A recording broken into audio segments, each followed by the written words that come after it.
welcome to the Tournament Center. I'm Zac Hill along with Gaudenis Vidugiris, the Lithuanian national champion. Now Gaudenis, in Team Unified Standard today, you're playing a deck called Mono Green Elves. Can you tell us a little bit about that deck? Well, once I realized that Elvish Mystic was in M14, I basically just went to Zvi's house and I'm like, okay, we have 12 elves, make something happen.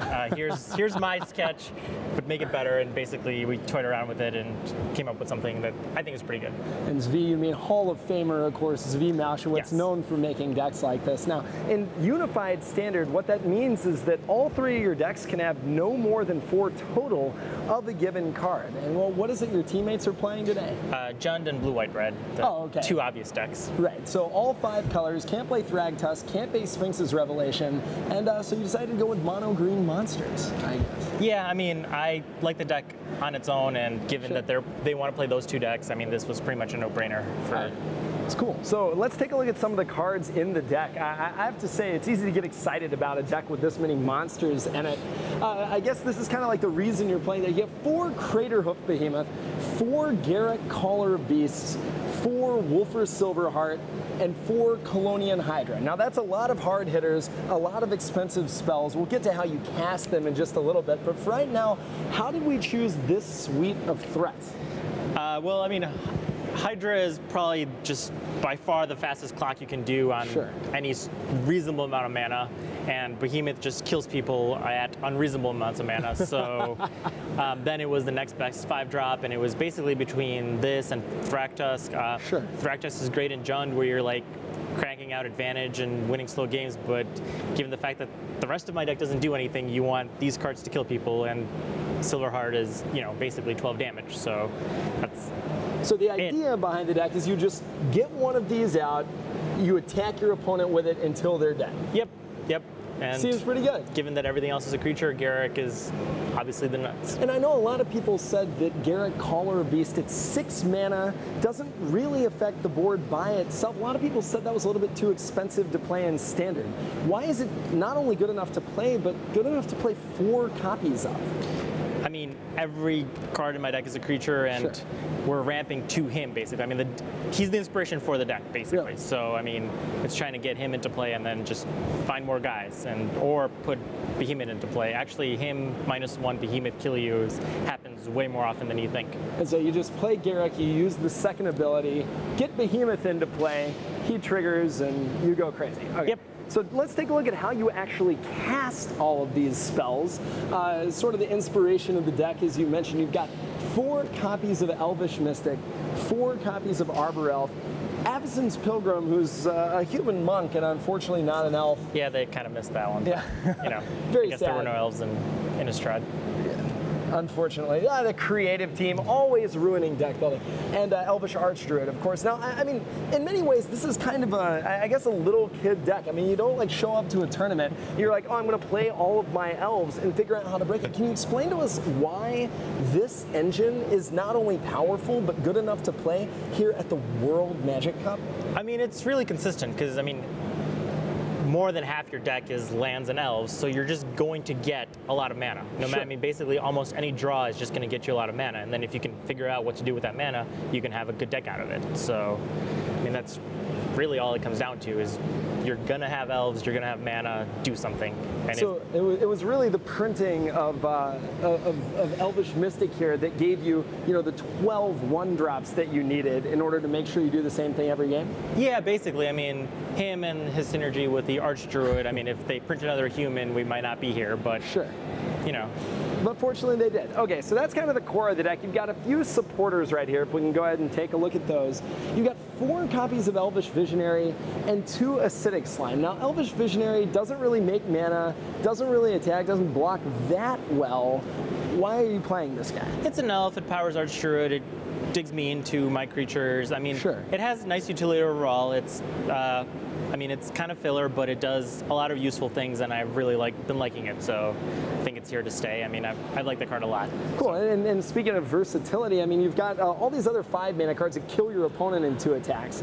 And then you've got Acidic Slime, it's a 5-mana 2/2. What's going on with this card? I mean, this is honestly mostly a metagame call. I mean, the Magic World Cup had a lot of sorry, the World Championship thing had a lot of, I mean, it was basically all Jund and blue, white, red. There used to be 2 smiters in this slot before, but given the fact that we were expecting a lot of blue, white, red, and Jund, we figured just some way to get them off their mana and just something, felt like this was more action on 5 than, say, a smiter or some other guy. Although, I mean, honestly, if it wasn't this tournament, I would probably play smiter here, but I mean, I've been liking him. I mean, you can often get him on turn 3 and just, especially on the plane, if you Stone Rain them on turn 3 and then play like a Garruk on turn 4, there's no way they're recovering. So most of the time you're looking to blow up a land, not some problematic artifact or anything. I mean, land is definitely the go-to stuff. But I mean, it gets Oblivion Rings and stuff, and I mean, it certainly has its uses, but land is usually what you're, or is often what you get with it. Totally. So speaking of land, we've seen nothing but green cards up until this point, and yet the deck doesn't just play green mana. We're taking a look at Sun Petal Grove and Temple Garden, not for spells, but for 4 copies of Gaudenis Township. Now, why is it worth adding a whole nother color to your deck just to activate an ability on a land? Well, I mean, if you've noticed, I only have essentially 12 cards that do, well, 16 cards that do anything as far as like actually winning the game. Right. And so it's important not to get flooded, and Township basically means that if you end up drawing nothing but lands and elves, you can still win a lot of games off of just Township. And so, I mean, that puts you really far ahead. Plus, there's some pretty nice synergies with the Hydra, so that's always a nice little added bonus. Could you actually explain the synergy with the Hydra just to really break it down for me? I mean, well, the Hydra doubles all the counters, including everything from here, so you can attack, activate this, put counters on all your elves, double everything. All of a sudden, all your elves are 3/3s. Next turn, they're like 7/7s if it comes to that, but they're probably dead the first time. Not to mention the Hydra gets bigger and then he doubles, and so the Hydra is, goes to 5, then 10, and is threatening 20 next turn. So there's basically counters all over the place. Yeah, it's going to make your team just so huge that there's nothing anyone's going to be able to do about it. Yeah, basically. And sometimes, you activate this on like an early turn where you're like, for some reason you don't have the Hydra, and then draw a Hydra later, and now all of a sudden if I ever attack with my Hydra, my entire team is just like 5 goes crazy. Yeah. Cool. And you've got like elves sitting around, you've got Elvish Visionaries sitting around, they can grow huge. Okay, so those are the white lands, it's the white part of the deck. Let's take a look at the other lands. You've got 9 forests, obviously you need forests in a green deck. Tell me about this one Cavern of Souls. Why is it that, you've got Arbor Elf in your deck, could be a 10th forest. Why is it not another forest? I mean, blue, white, red is a part of the metagame, and we don't have that many threats. It's nice if they resolve, and I mean, otherwise it just names elves, so there's not, I mean, obviously there's Arbor Elf, which is annoying, but aside from the lack of synergy with Arbor Elf, it pretty much works as a forest, but occasionally makes your stuff uncounterable, which is really big against the blue decks. Right, so conversely, I guess, if it's that good against the blue decks, why are we only playing 1 copy of that card? I mean, Arbor Elf and the M13 land needs duels. I mean, you really, really, really need a forest on turn 1. So basically, I mean, you want to make sure you have a lot of green sources on turn 1, and that's kind of a green source on turn 1, but sometimes isn't. And so, I mean, you don't want to get hands with like a couple of that and like a couple of the M13 duel and just get awkward draws that way. Totally. I mean, I think back when, say like a year ago when we were testing the original like banned hexproof deck. Well, not the original one, but I know what you mean. But there was a lot of awkward draws between you draw that, you draw some of that comes into play tap duels, and then you just don't do anything. And I mean, we really need a ramp, so we need to get going and can't afford to miss land drops. I do have another one in the board just for that reason. I mean, just to, if we need more land. Cool. All right, well, let's actually take a look at the sideboard right here. Before we get to the Cavern of Souls and some of the things, you have like several 4-ofs in your sideboard that kind of take your deck in a different direction. So I want to spot like Strangleroot Geist here. It doesn't make mana, it doesn't end the game on its own. What is Strangleroot Geist doing here? He just honestly blocks. Oh yeah? That's all he's here for. He's here for all the against the aggro decks. Sometimes, I mean, they come out quick, and sometimes you just don't have enough time to set up your really crazy stuff.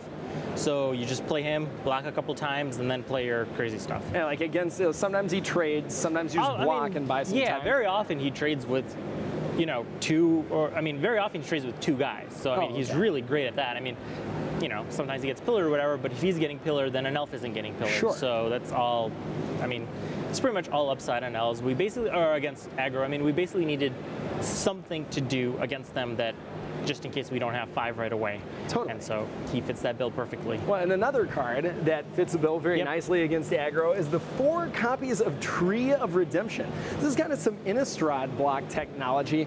What is this card doing? Is the aggro matchup just that bad? I mean, it's not that bad, but it's like, why not?